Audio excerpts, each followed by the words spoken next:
Silakan jam. Iya, Silakan.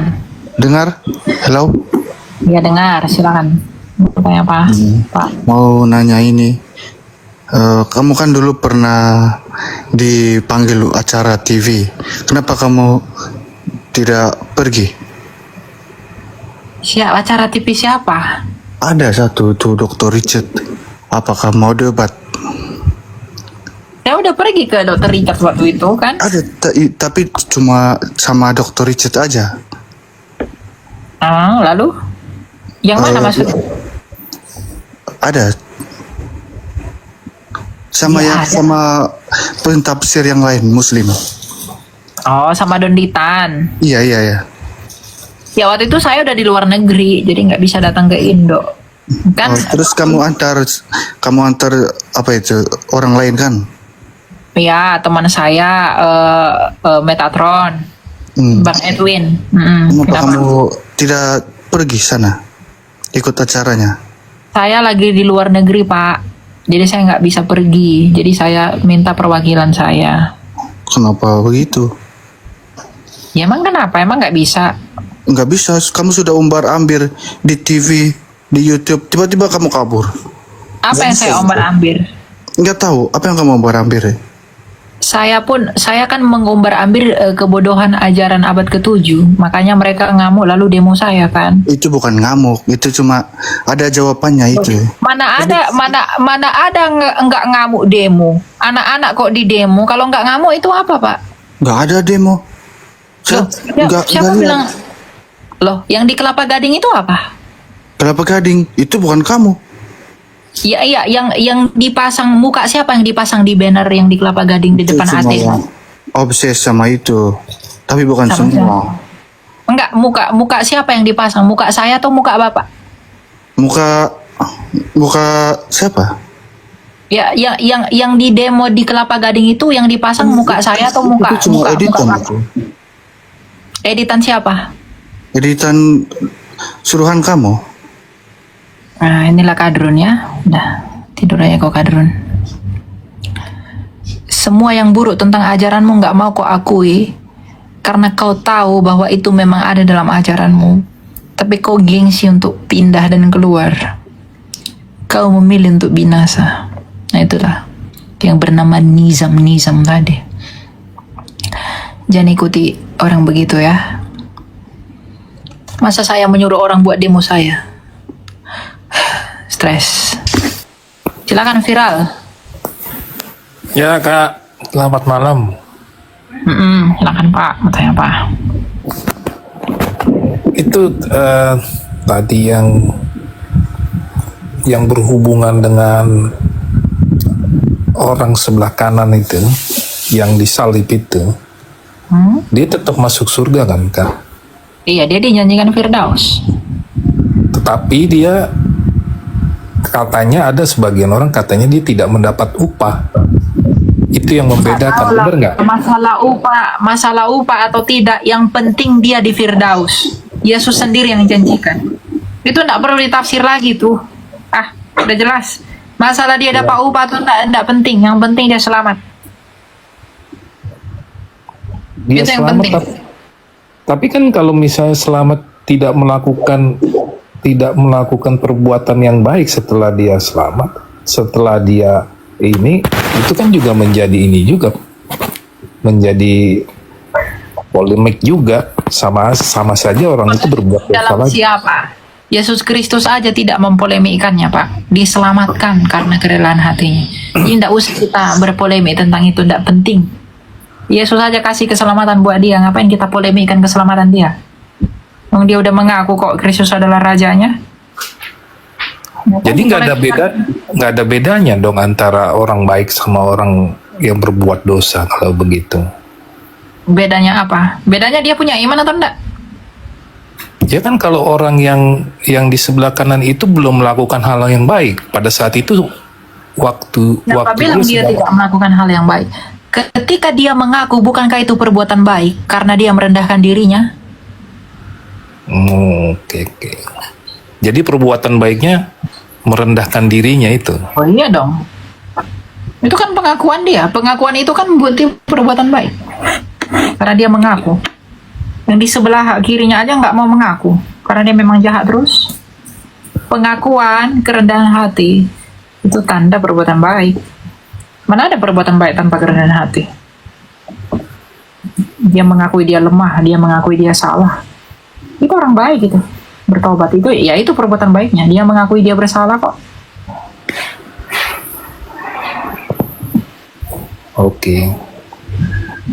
Itu ya, lanjut ya. Lanjut. Ya.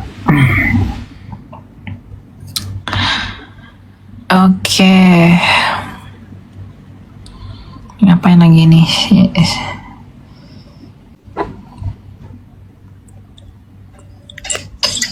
Ngapain kau Michael? Halo Elia, Kristus Anesti. Yesus Anesti. Paskah. Lanjut. Alitos Anesti. Ya, kita lanjut ya. Silakan Dunis. Malam shalom. Ya Pak, silakan Pak, mau tanya apa Pak? Masih pemuda aku, Kak. Oh, ya, silakanlah kalau gitu. Ya, Kak Elia, ini cuma mau bertanya aja. Nah, tahu sih pertanyaan anak sekolah minggu kayaknya. Cuma dari dulu aku bayangkan sendiri sih pertanyaan ini. Maksudnya itu di kitab Kejadian. Di kitab Kejadian masalah penciptaan. Itu kan pada mulanya Allah menciptakan langit dan bumi. Ya kan? Ya, di situ kan Allah ada bilang kan, baiklah kita membuat manusia seturut dan segambar serupa dengan apa itu ya, lupa aku. sorry. Gambar rupa kita. Iya. Maksudnya di situ Tuhan Allah Allah Bapa itu kayaknya ya. Allah bersama firman dan rohnya. Oh, bersama firman dan rohnya. Oh, oke. Ya, enggak. Soalnya di situ sedikit ambigu kan. Mungkin dengan pemahamanku sendiri. Ya, baiklah kita menciptakan manusia menurut gambar rupa kita, itu Allah Tritunggal. Oh, itu Allah Tritunggal. Bapa, Tuhannya sendiri dan rohnya. Sebelum dia utus Tuhan Yesus. Sebelum firmannya menjadi manusia, firman itu di dalam Bapa. Gitu. Sebelum firman itu di dalam apa? Oke, aman. Oke, yang kedua yang aku mau tanya. Di dalam Alkitab kan penciptaan kan diciptakan manusia, tumbuhan, terang, apa semua kan. Nah, di Batra juga Nabi Nuh kan, yang ada hewan-hewan yang masuk kan, itu kan tidak ada dikatakan apa di situ, kayak dinosaurus atau apa, tapi saat ini kan banyak kerangka-kerangka seperti hewan-hewan purba itu ditemukan. Apakah Tuhan juga menciptakan itu? Ya, Tuhan menciptakan semua hewan, tetapi Tuhan tidak mengizinkan hewan dinosaurus itu untuk memasuki bahteranya Nuh. Tuhan hanya kasih beberapa aja. Karena gini, karena hewan itu sudah ada duluan diciptakan daripada manusia itu sendiri, karena manusia itu terakhir diciptakan. Dan ingat, dari hari ke-5 sampai hari ke-6 itu adalah periode yang begitu panjang. Jadi ketika air bah itu datang, semua hewan-hewan dan lain segala macam yang ada di purba-purba itu semuanya lenyap. Makanya penelitian di Gunung Everest itu yang tertinggi di dunia, hampir 9 km. Itu mereka menemukan di atas Gunung Everest itu ada bangkai-bangkai ikan. Yang artinya dulu bumi pernah memenuhi gunung itu. Ada kerangka-kerangka ikan di sana. Nah, jadi air bah itu pernah menutupi seluruh bumi yang mengakibatkan semua spesies yang tidak disebutkan oleh Alkitab itu musnah. Ya, seperti itu. Oke. Iya. Sampai situ paham, Kak. Oke, thank you ya untuk penjelasannya. Makasih, Kak. Yo, shalom. Iya. Malam. Malam. Silakan Hadrian. Halo, shalom Kak Elia. Ya, salam, silakan. Jadi di sini saya kan mungkin ilmu tentang agama saya belum terlalu jauh. Nah, jadi saya mau bertanya. Firman Allah kan diutus ke dunia atau Yesus Kristus itu sekitar 400 tahunan sebelum Masehi. apakah dulu Yesus pernah datang ke dunia Belum masih. sebelumnya? Bentar.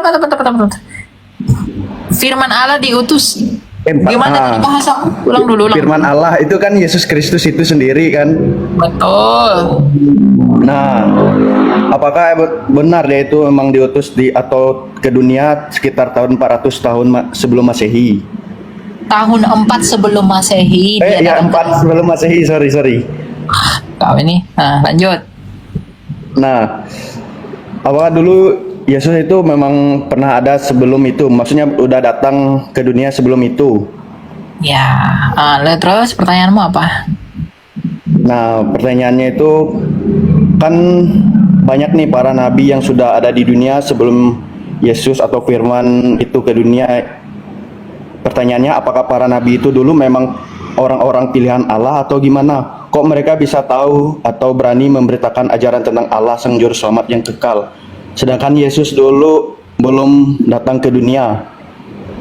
Oke. Jadi kenapa para nabi-nabi bisa percaya itu tentang Allah Sang Juru Selamat umat manusia? Oke ya. Nah, kita baca Ibrani 1. Padahal kita di rumah. Kalau saya, ya Padahal kita di situ, untuk Islam. ada Alkitab, ada. Elia, gue dari awal baptis udah 4 tahun nggak pernah lo gue punya Alkitab. Mau aku belikan Alkitab? Dong. Hah? Serius kau Michael? Iyalah, gua dari HP aja sih. Soalnya Nanti gue belikan Alkitab ya. boleh. Oke. Ya, nanti ku chat ya. Iya. Ada beberapa orang yang minta Alkitab sama aku, kau nggak pernah minta. Oh Michael. Ntar ya, kita buka ya Ibrani ya. Lu mau Alkitab yang biasa atau yang ada Deutro-nya? Deutro. Ya, nanti aku pesan kamu. Ibrani 1 ya.